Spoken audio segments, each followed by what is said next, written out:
Make this bigger. There we go.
Hello and welcome to Welcome Home Radio. The waters in the mortgage industry can be pretty muddy, whether it's investing, leasing, renting, home insurance, or myths and misconceptions. Welcome Home Radio has the answers for you, the consumer. And now, to help you make the right home buying decision for you and your family, here are your hosts.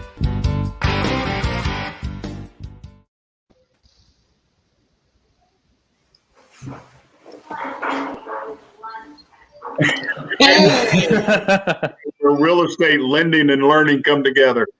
Hey, this is your mortgage market update for March 3rd.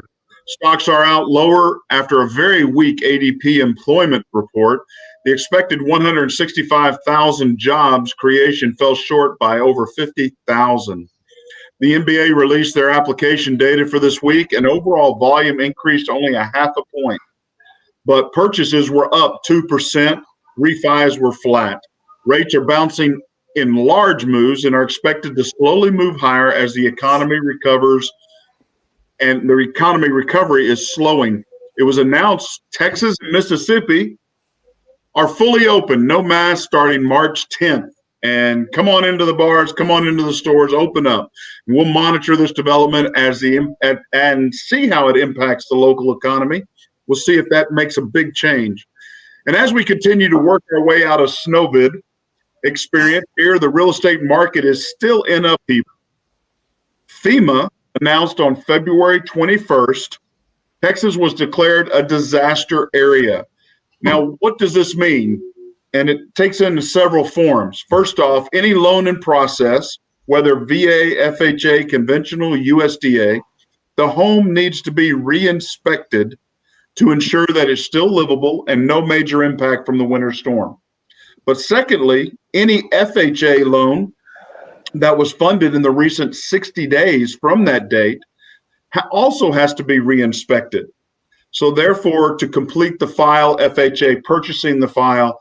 So here today to discuss the situation, of course, are our co-host, Alan Pace with Fathom Realty, and my good friend, Mike Majeski, owner of Prestige Home Inspections. Guys, welcome so much. Glad you're here. Appreciate you taking time. Man, it is crazy out there. First off, I want to hear your thoughts, both of you, of Governor Abbott and 100% open here in Texas, March 10th. Isn't that that's great news? Yeah, it kind of came out of nowhere too, right? I didn't expect to hear that yesterday. It kind of was out of left field, wasn't it? I think it's going to do great for our economy. I think small business owners, I think people are going to start getting out. I still think there'll be holdback. I still think there'll be people wearing masks, which is fine. It's their choice. Yep. But I just think it's going to help the economy, help us move forward. I don't know. Alan, what do you think? Well, the way I understood it was that, local officials can override the governor in certain aspects of it when it comes to the safety thing. So I know businesses can decide whether or not they want to do mask or no mask. And a lot of this is legal. I've talked to a couple business owners, and they employ people that take care of other people. And if they get sick because they don't have to wear a mask, they're worried about that. So there's a little bit of this, we've been doing it a year. I think it's a gradual thing, but again, Texas leading the way along with Florida on opening up. Florida doesn't seem to be suffering any worse. And, any other state that's been closed down. I know Michigan is still 20% or so in the restaurants, and California, I just saw where San Francisco's got their first, restaurants are opening up a little bit finally there. But so I think Texas is doing a good thing. You can make an argument with anybody, but it isn't worth arguing. Small business runs this country, and without it, we're all in trouble. It's not IBM, it's not Amazon. Okay, they're huge and they're big, but it's small business. It's Mike Majeski there. He's small business. There's millions of them. And I do think, again, it doesn't mean your personal protection. If you choose to wear a mask, you choose to not go out, it's your choice. Now it's an option as I see it. You are able to go on with your life, open up your business, go out and shop where you want to shop. You have a choice. It's not a forced restriction. And I think that's what Americans want. And Mississippi following along with Texas, which is following Florida and its decision, which they've opened their schools, they've opened everything, and I just think that's going to be helpful. So, and I agree. I totally agree with both what you were saying. The whole biggest thing for me was it's a choice. Okay, so if you're a business owner and like you're saying, Alan, if you want to take it a little slower and require masks, you can do that. No one's going to say you can't. Not have a mask requirement in your private business. That's fine. So that's what I was most excited about. That it's an option. It's no longer like you guys are saying. It's not. Okay, you have to do this. This is a government requirement. We're giving the option. You want to wear a mask? Great, no problem. If you don't want to wear a mask, that's fine. You don't have to come into my store if I require a mask. So yeah, you don't want to buy my donuts? Don't come in. Right. Yeah, exactly. and David Tanner, a longtime listener, thank you for listening in and sharing here. He's making it. The state mandate has been lifted. Private businesses can decide how they want to move forward. And it's your choice to walk in or walk out. So I think, it's news. I think it shows individual initiative, individual responsibility, and not being forced. At least that's what I think, and standing for this. Geez, from where I read down there, it looks like David got a ticket. David, you all right, buddy? David, slow down now. Don't drive so fast. Yep. 495 and a 60, dude. Hey, I think you know it. February 21st, FEMA registered Texas, all of Texas, as a disaster. Now they backed off of it with 77 counties initially, added another 26 to 30 later. But a disaster area, it throws some things into the bailiwick that I think a lot of people don't understand. Oh, you're right there. And so I want to kind of go over that requirement, make sure people understand where it is. And the surprising fact that I had to learn was how it impacted FHA loans that had already been funded, but were within 60 days.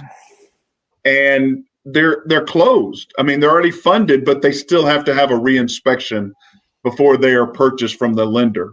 And so it's amazing to me. I mean, I would think, Mike, you're going to be busy for the next 30, 40 days. Yeah, that's our guess is what we're thinking behind it. And one of the interesting things is that I haven't dealt with something like this before. So when it came down, I did a bunch of research into it and stuff. And I get it. They're trying to ensure that the house they just funded or the one that's about to close is still going to be worth the money they're lending to get it. I totally get that part of it, but because there's so much of it after so many houses I've already looked at had busted pipes and that type of thing happened just because that weather was very extreme, that they just don't have enough appraisers to go out and reevaluate these places. There's no time. I had one, it was closing the Tuesday after that happened and it had been vacant. I walked in, complete disaster. Ended up being like $80,000 worth of damage or something like that. And it wasn't that big of a house. So, and I have to give you kudos, Mike. I called you on the 21st. We got a hold of you literally the 22nd. That Sunday, you went out to the property that we ended up closing on Monday, which I was very grateful for your efforts there. I mean, it makes a difference in the process, but it adds something that nobody expected. Nobody could have foreseen or foreshadowed what was going to happen. Right. I have a friend right now that's still out in California, and his apartment is a disaster area. And he's coming back tomorrow night. We told him, hey, when you need us, we'll come over. But the pipe busted above them, He's on the second, the third floor busted. Yeah. And it totally, he said his son-in-law told him, sorry, your furniture's, we moved it, we stacked it up, but it's almost a total wash on things. And, and it's just a shame that, I mean, I have 2 contracts that are being delayed for the home has to be repaired. Like you said, 80,000, 70,000, flooring, ceiling, walls, all of this, and it was an empty townhome, a duplex, but the bottom line is the repairs have to happen. And now supply, plumbers, electricians, I mean, materials are just waiting. My pool, which was a frozen ice rink, we've got damage, and thank goodness it's above ground piping that has to be replaced. Thank goodness my guy already bought valves, bought returns, has the materials, but the bottom line is he can't get to it for 2 weeks. He's already backed up with other urgencies. Mine's not as urgent. And so I just see it's a great market, a great opportunity to be in the business, but also the impact is going to be happening. As a guy that grew up as a little kid north, just south of Canada, I'm telling you, it takes sometimes weeks for houses to expose leaks in pipes. And we went through it every year. I mean, every single year.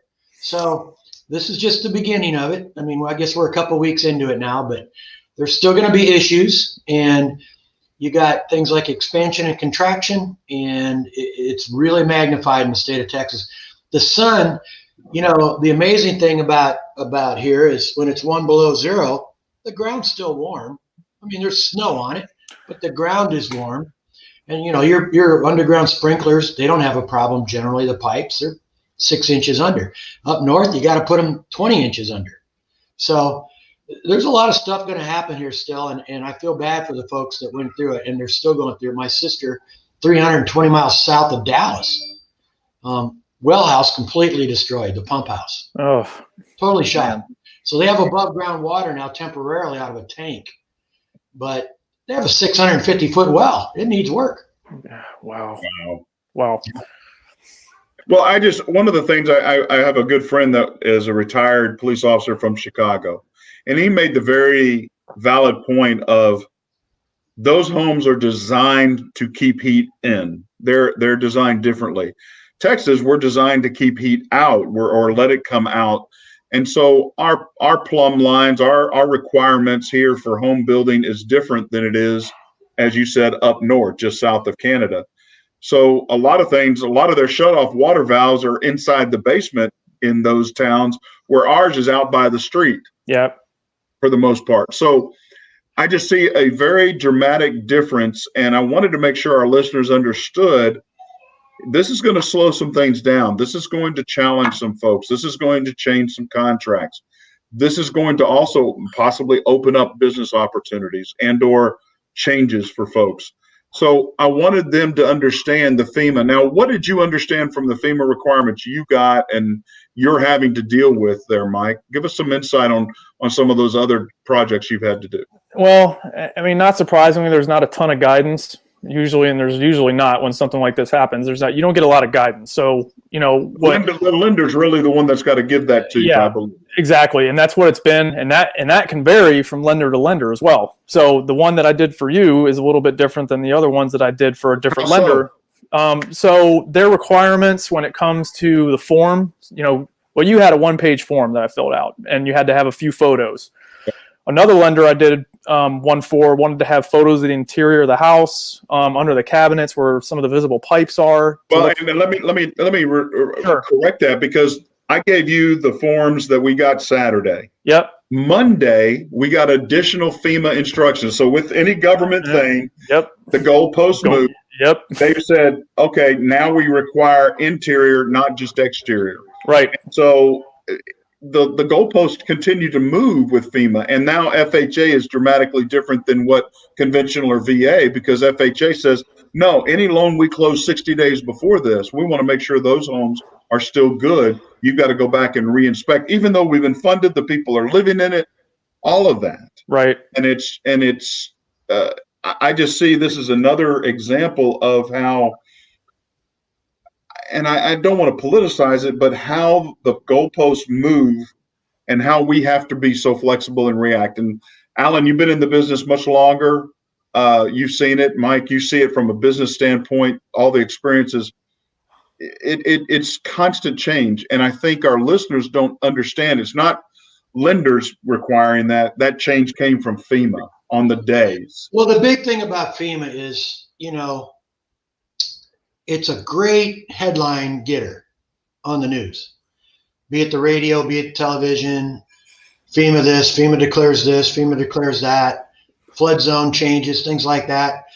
The general public doesn't have a clue about FEMA. In my opinion, you talk to an average person, they don't know what FEMA does, or they might even drive by it, here up in Denton. It's there with a bunch of wires all over. It looks like NASA. But, when when FEMA declares Texas a state of emergency or whatever, or the president does or whatever, most average people are still trying to think about, are my kids going to school? What am I going to do to get the house right and fixed? So they really don't understand FEMA. And so insurance people, I don't care who you have your insurance with, they need to be experts on FEMA. And I've seen some insurance people really step up. A couple of people that I know, and they've reached out to me, and one used to be my insurance agent. Now one is, but they both reached out. I appreciated that. Told them we were fine. And they were willing to explain what the emergency was and what it meant to a homeowner as far as getting repairs on their home. A lot of people, even when you have, a lot of people have a 2% deductible on their insurance. Well, if you live in a $200,000 house, that's $4,000 out of your pocket before the insurance company does anything. So you do the math, $300,000, $400,000 house, it's a lot of money. So I just think it's good. A lot of the insurance companies, at least some of them I've been around, they're actually reaching out via emails, via text, trying to explain what it means to an individual homeowner. I like that. And I agree with that too, Alan. Yeah. Sorry, Blair, I didn't mean to interject there or anything, but just kind of segueing off that, another thing to think about going forward too is that when you get your insurance policy for your house, I think it's really important. And this type of event can remind you need to go back and look and see what you're going to be required to take care of on your end monetarily. Because I don't know how many people you guys know that just have like $6 or $8 grand sitting around a savings account for something like this to pay a deductible. No. That's a lot. Like Alan said, that's a lot of money. So you got to be aware of what you're going to be responsible for if something like this happens, God forbid. And that's, you got a 1%, 2%, or 3% deductible in certain areas, and certain insurance companies require. That's why I left USAA. They required a 3% deductible in Plano. And I'm like, this doesn't make sense. Why are you holding me to that? Well, just a quick note, Texas is really, really paying a premium for insurance compared to a lot of places in this country. Yep. I mean, I know we have hail, and I know Texas is on the coast and all that, but when you call some of your relatives that live in other states and ask them what they're paying. Granted, if they're in Florida around the tropical depression stuff, the hurricanes are paying extra, but call your friend in Kansas City or call them in, some other area of this country. And not only do we pay high property tax, we pay really high insurance rates. Well, we pay property tax because we pay no state tax. Right. My daughter just moved to Colorado, and of course, property tax was amazingly cheap, and I was like, yeah, but you're going to be paying state income tax as well. You never paid that here. And right. Well, what matters a lot though is when people get into retirement. Right at 65, right? They freeze your tax level on your property tax in Texas. Well, it's still a lot of money. Well, in Colorado, when you retire, it freezes at $1,800 a year instead of $12,500 a year. So there's a difference. You do pay state tax when you're younger, but I'm just praying for that 100% disability to come in for me. So, and I'm getting close. I hear you're halfway there. Congrats. I'm a little more than halfway, but mentally, So give me some insight from you guys. We've talked about the Snowvid. We talked about, you came back and talked about the customer, insurance touching base with the customer. How do you both see this impacting? You said, things are going to be showing up later, pipes breaking or repairs that I haven't run my sprinkler system, so I have no idea on that yet. It's fine. It probably is, but fine. What do we see from our clients level that we need to be looking at or being aware of going forward here as purchases and the market moves?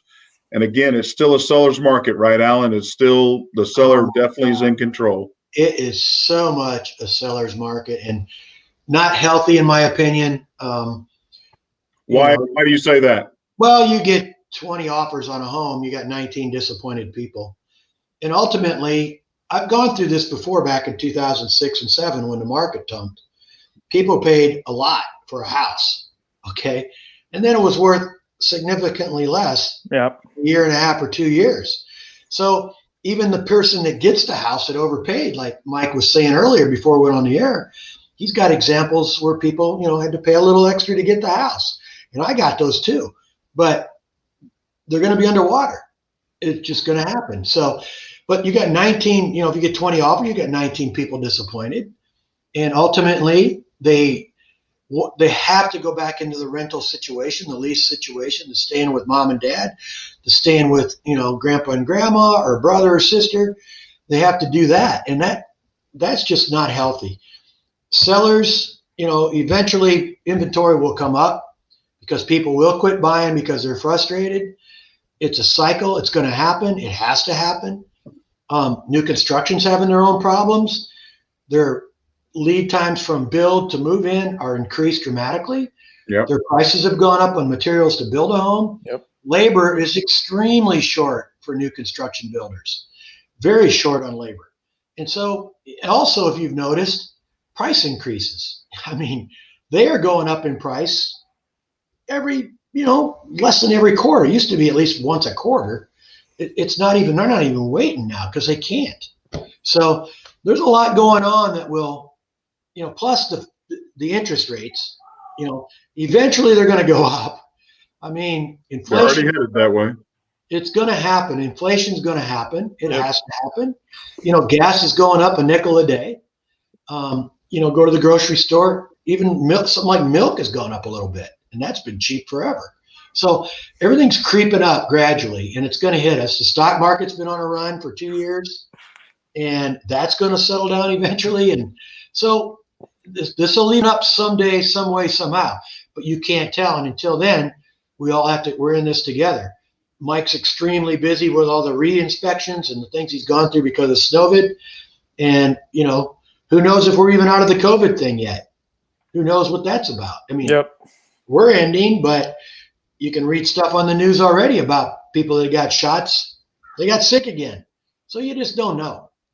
I don't know. To me, my experience is we're due for some kind of change, some kind of change, because it's not healthy. It's just not healthy right now. Even though a lot of the wealthy people have made a lot of money in the stock market, they're going to always be okay. That top 1 or 2%, they're fine. But the people using VA loans, FHA loans, they fought for this country. They might not have $1 gazillion in the bank, but they fought for the country. They earned the VA loan. And the VA loan right now is getting second and third glances with every offer. And that's just the way it is. It's unfortunate, but that's how sellers they're in total control. More money, less risk. I want cash. I want conventional, and I want to know they got money to pay the difference if it doesn't appraise. All that's going on right now. And some of these, some realtors I've seen are trying to invent new contracts. Well, the first thing you learn in real estate school is we're not lawyers. We're people that fill out paperwork. We're supposed to understand the contract, be able to explain it, but explicitly on there, several times it says consult a lawyer. Get an attorney if you don't understand it. And so, I think change is coming, bottom line. I really do. I just don't know when, but something's going to give here. I believe that. Mike, what input or insights do you have for us? Well, so just from a pure inspection standpoint, on my end, things are changing around a lot for actually doing the inspections on the houses that we're doing that aren't re-inspects for the FEMA requirements and that type of thing. In addition to those of looking for damage and then filling out multiple different forms for different businesses, that puts a lot of stress on me because I had to come up with a new pre-inspection agreement and then have that run by an attorney to make sure that was going to work for when we do these re-inspects, because it's a different scope of work. It's not the same as what we usually do. So, we're allowed to do that, but you have to have a separate agreement to do that. So, and there's cost involved. There is cost involved. So you come up with it and you have to have that checked out. And then on top of that, like we were talking about, Blair, forms for everybody are different. So I'm having to go in and take those forms and make them editable for me. And then you have to ensure you're using the right one for the right inspection and getting those to the right people. So, and then you're doing everything else you normally do on top of that. So, it's a lot, and I can handle it. It's not a big deal, but at the same time, it's further stress on top of the paperwork you're already doing. And then does this type of business delay your tea times from 9:30 in the morning to about noon or something? Like 9:50 maybe? No, no. I wish that was the case. But then the actual inspection side of it, a lot more winterization type things we look for that anyway, but this really brings it to a forefront. So if you're looking at plumbing, piping and stuff like that, that's uninsulated areas of the house, like over a garage, see that a lot. And that's where a lot of damage occurred. Maybe homes don't have the insulation, so I'm using my IR camera a little bit more than what I did in the past, just looking for issues. So, the infrared, you can look and see where insulation's missing, if there's leakage behind a wall, that type of thing. That's coming more into play, but that adds, another aspect to things as well. So it increases the time of the inspection because you're having to go and do that now. Right. And then with the re-inspects, it's just a matter, the guidelines, like I said, are different for each one. So as you go to a different place, you got to make sure your I's are dotted and your T's are crossed based on that form that you're filling out for that lender. So, because you don't want to have to go back out there again if they need something. I think there's a new data point just from your discussion, Mike and Alan, what y'all talked about. I think this is going to be critical as a data point for homes to be sold is, are you close to a hospital, police station, or fire department? And I think it's going to add value to the home. Would you agree with that statement or would you disagree? Because let our audience understand, there are homes that never shut down because the power was always there because they were. I'm going to be the fighting realtor for everybody to live next to, fire departments, police stations, hospitals, and also the realtor that never sells a house that has pipes in the attic guy. Yeah. That is something that Texas kind of skated because of our weather, but yep. I have a really good friend whose beautiful, beautiful home is 100% destroyed from pipes in the attic. Totally, the flooring, the bedding, the antique furniture in the home. It's just horrible what happened. And on top of that, one of them got very sick during this. Wow. You know what? So, there's some really bad stories out here, but yeah, I was blessed. I mean, we live right next to a fire department and never had a problem. So how much more is the value on that home then worth when you're selling that? Well, we'll wait and see when it's a buyer's market. Yeah. Right now, you saw my post on Facebook with the little igloo, right? Yeah.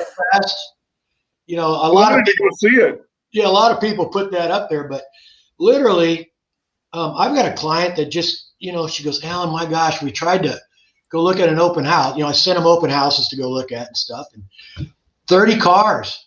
Yeah, I believe it. I believe it. And they just drove away. And I don't want to fight. I'm not going to fight these people for a house. We're not going to be in that big a hurry. I always tell my clients, you don't buy real estate in a hurry, no matter what the market.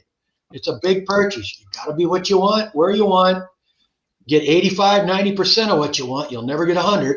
But, it's just not healthy. Right back to the healthy thing. People are buying things right now. They're going to look back and go, huh? Yeah. And I think there's stories out already too, Alan. You hear about that type of stuff where people got buyer's remorse because they jumped. We just got to get it. We have to get it. It doesn't matter if we got to pay over, and then they jump the gun, and then 6 months later, they're, shoot, this isn't exactly what I wanted, and then you're stuck.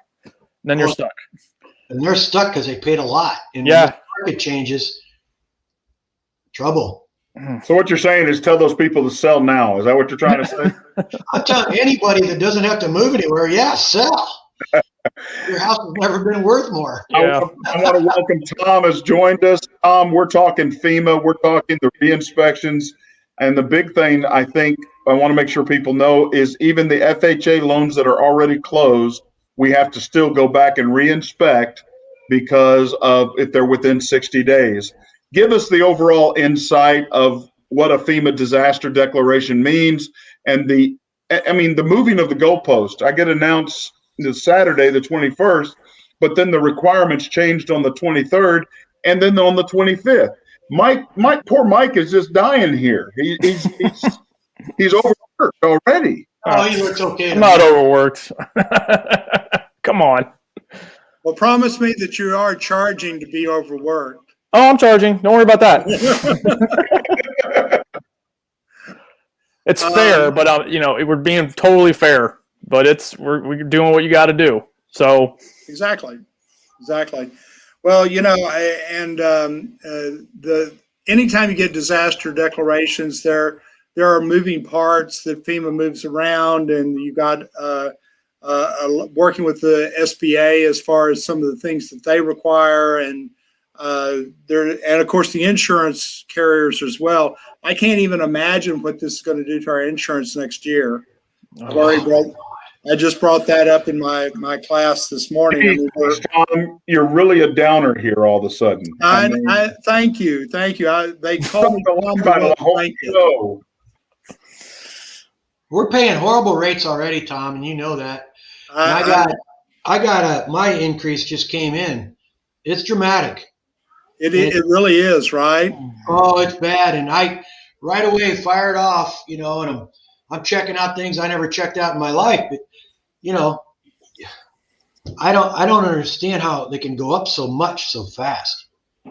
Well, even my insurance agent, I was talking with him. I said, look, you got an old man that doesn't drive much anymore. I do a lot of my classes for my own house. My wife hasn't been into work in over a year. Why the heck did my car insurance rates go up? And he said, well, let me look at it. I said, well, you need to really look pretty closely at it because I'm not understanding. But, he pointed out, I had a crack in the windshield of my Lexus, right? And I didn't realize Lexus makes special glass for their cars, just to let you know.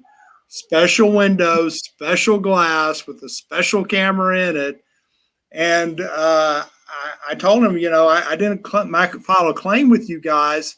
Well, I went over there to SafeLight, and they said it was going to cost $800. And I thought, well, okay, that's okay. And to keep my insurance going up an extra $1,000 a year. Now they're at $1,500 to replace the glass on my car. And I'm just like, I'm having a hard time. I'm sorry, your ceiling broke. Their ceiling collapsed during the snowstorm, but it sounds like I'm paying for it. See, and Tom's making the point we were making earlier. He's making the point again. Something's got to give. The average person can't live like this. They just can't. The free stuff will end. All the giveaways are going to end eventually. I mean, not end, but they'll be reduced. Yeah. If there is such a thing as a federal budget anymore, which I have no idea. But I don't think so. I don't think so. Not in the last 20 years. I mean, spend. And then when you go back into housing and lending and inspecting and Tom teaching all these courses on real estate and lending and there's going to be a lot of realtors get out of the business. It happened in 2008. A lot of them just left. A lot of people don't make any money as a realtor. They pay a lot of dues. They sell one or two houses and it's like, what am I doing? and they leave. So Well, we've seen an exponential increase as far as the loan originations this last year with loan originators and the application and licensing. It is up 3 times what it has been. 3 times the number of people applied for a real estate mortgage license last year over what had been the average for the previous 10 years. What do you attribute that to? I think a lot of people leaving industries where they can't get rehired. I mean, that is a common thread I see of people that are, even in my classes, I see people in the medical field saying, I've got burnout, and they're making decent money, but they're like, It's Walmart cutting back on their greeters, or what are you trying to say? well, of course, that's my job. They protected my job simply because I can sing. And so during the holidays and during special events, I get up on a chair and sing as the people are coming in. But as a normal matter, of course, people from the oil and gas industry, I don't think we understand. I know oil's back up to $60 a barrel now. Yep. And you think, well, that's fine employment level, but Exxon was announcing today, they've laid off people left and right. They're so into the streamlining thing now that they've realized they've had a lot of people that it may not have been necessary for them to have some of those people. They're having an administration. I can speak to that. They have an administration that's against them. They're Which not one? going to expand. The oil Exxon and Halliburton and all of these things. They've been doing it for the last 3 years, Blair. The last administration is the same thing. It's supply and demand. If you look at automotive, and if you want to look out 10 years, you can giggle when I say this, but the electronic vehicle thing's here to stay, and it's growing fast. And the people that mine the raw materials to make the things that go into these electric vehicles, it's all changing. And there's going to be a time when you call Uber and it just a car comes up and picks you up without a person and takes you where you're going to go, and at a cost of $5 versus $30. So there's a lot going on. And Alan, under stress. Yeah, and Alan, you're right. And I don't know if you guys saw this or not, but Exxon sees the writing on the wall. One of their board of directors they just hired is an environmental activist, and he's all into green energy and stuff. They know what's coming, so they know they got to get their hands into that stuff now before they're behind the curve. So that's a smart move on their part. Because I agree with what you're saying, Alan. Energy company instead of an oil company. Right? Exactly. I mean, I agree. They've got the money to do that. And then Ford has invested heavily in electronic vehicles. Yep. Heavily. And when you read up on it, you read on how some of these other people don't really respect Tesla's technology, so to speak. They respect they were first and got it going and were visionaries. But you look at some of the technology coming out by some of the other manufacturers now, it's up there. And this is not going away. It's growing, and it's going to grow fast. At some point, it's going to really take off. Oil is, like Mike said, oil has seen it, the writing on the wall a little bit. And the other thing too, and I just wanted to throw this out there. I got a new Ranger this past year, and one of the features of that, and I know a lot of new vehicles have it, but you can send the information to Ford while you drive if you choose to, where it'll send information about the engine and stuff like that, and the miles you're driving. Well, they're not only just using that for surveying what you're doing driving, but they're trying to figure out how they can design a car 10 years from now that's electric to meet the needs that we're driving now. Okay, how are we going to meet these with cars that run on natural gas, cars that run on electric and stuff like that. So another thing, like you guys are saying, they know it's coming and they're getting prepared for it, and we might as well do the same because it's not going away. Nope, it's growing fast. I still love the meme that had an electric car in Walmart's parking lot. It was out, and what drove up was a diesel truck with a generator pulled behind it, recharging the car. So, I mean, our oil industry supports so many more things than just gas or diesel. You're right. All the plastic that's behind you for your kids' toys to the bench to where's Abe today? Where's Abe? So, I mean, we're going to have changes, and I agree with what David Tanner said. I mean, COVID has brought around home, driving. My wife works from home. She doesn't drive that much at all. Our insurance should get better instead of worse. But You'd think, we right? all need to battle, huh?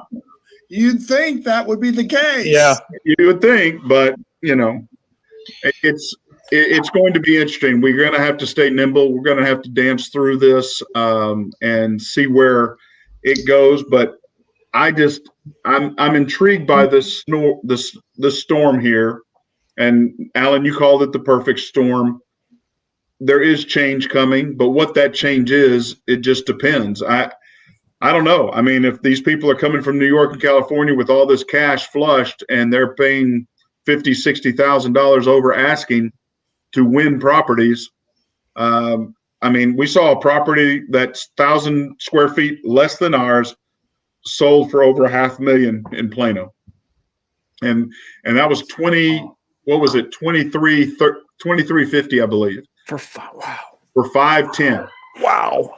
Well, I'll tell you, Wow. on the flip side of this, I've actually seen a couple price reductions of late.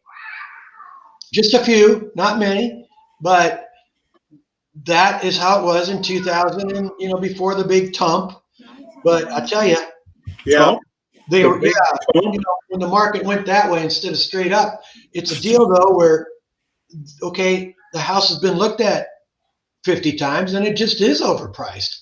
There's something wrong with it, or there's something in the area going to change. Maybe I don't know, but I've seen a few price reductions lately, which is kind of a little encouraging. But all that says is that they know they could get more than they thought they could, so they went for it. Yeah. Well, I'm just intrigued on what's going to happen with the taxes situation. Like you said, I mean, if you're not, we probably need to have an expert on here about battling the CAD, County Appraisal District, on each home because of property tax, how they broad brush increases, and you need to, less than 10% of the people ever fight their taxes, their property tax. Mm-hmm. So we probably need to do something about that, but that is something here in Texas we need to make known. Mine's going up 20%. Wow. That's this year? Yeah. Oh my gosh.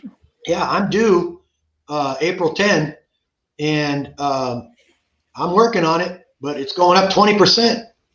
Wow. That's a lot of money.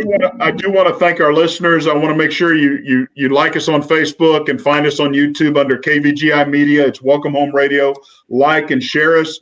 Put your comments like David Tanner has in there in the video. If you have a topic you want to have us bring on, we'll bring in experts. We'll keep Tom coming back since he seems to be more flexible this year with us. So glad again you're making it, Tom. Trying.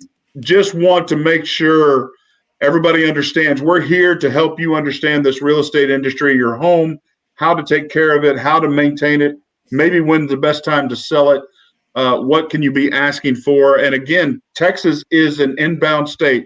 We have more people moving to Texas. I mean, just based on the veteran population, 111,000 veterans are expected to be moving here to Texas because of not only the VA benefits, but because of the property tax, because of the benefits here in Texas. We continue to see growth in that area. So the opportunities are here. But again, we have a demand issue and a supply issue, of course. And I don't know where it's going to go from here because people like me are not moving from our home. I mean, I would say to veterans who are still serving their country outside of Texas but plan to move here, to start planning this at least a year ahead of time. Get you a good lender, get you a good realtor, have somebody travel in areas that you're interested in the state. And if you narrow it down to a city, visit, travel to the local area, check out the schools, but start early and start getting properties sent to you early so you can understand what your money will buy. Because when the markets flip, it's they flip fairly quick. Okay. It doesn't take a year for the market to flip. Good point. David Tanner's making something. Tom, can you tell us about this? IRS has extended the filing deadline for Texas. Mm-hmm. Yeah, they sure did. Again, we came up. They're not going to go all the way to July this year, but they will go to the 15th of June this year because of the natural. And again, you had asked that very first question about all the different things. These are all. You can use 203Hs on FHA purchases in some of these disaster places if you're trying to buy a new house or if you're trying to or if you've been relocated because of the disaster. So a lot of these types of programs we'll have a chance to go into with as it develops over our next shows to kind of enhance what we're talking about. But right now, my accountant loves it because he doesn't file my taxes till the day of. Last year, he called me and said, by the way, you need to send me $6,000. And I'm like, what? Could you not have told me this like, 3 months beforehand when I got all the work to you? But anyway, we'll talk about that in another show. So you pay your insurance guy or you pay your taxes? Which one are you going to do? You can't find his cash coffee can. It takes a while. When are we going to get Alan to do bench presses for us? Well, we might even ask him about that. So, Yeah, I can see a lot of weight on the end of each one of that bar. Why don't I just go get a stick out of the garage? Those are those new those are those new cloaking plates on the side of those Tom. You just can't see them. They're there. You just can't see them. I'm going to give all you guys a tip out there. It's a hell of a lot easier with no weights on it. Yeah, it puts weights on him in Alan's mind. Hey, Mike, thanks so much for joining us today. Appreciate your insights and taking time away from your business. It's great seeing you. Take care of that lovely little daughter of yours, and so glad you had a great trip. And I think we're going to try to get out there and play in that tournament the end of this month. I think we are. Let's hope it's like 85 degrees. So I appreciate it, Blair. And I appreciate you guys, too, for letting me come on today. Is it called the Frozen Pipe Open? Hey, well, thank you again. I'm Blair Thomas. I'm Tom Holm. I'm Alan Pace. Our next show is March 17th. So find us then. We'll be on Facebook. Like and share us. God bless.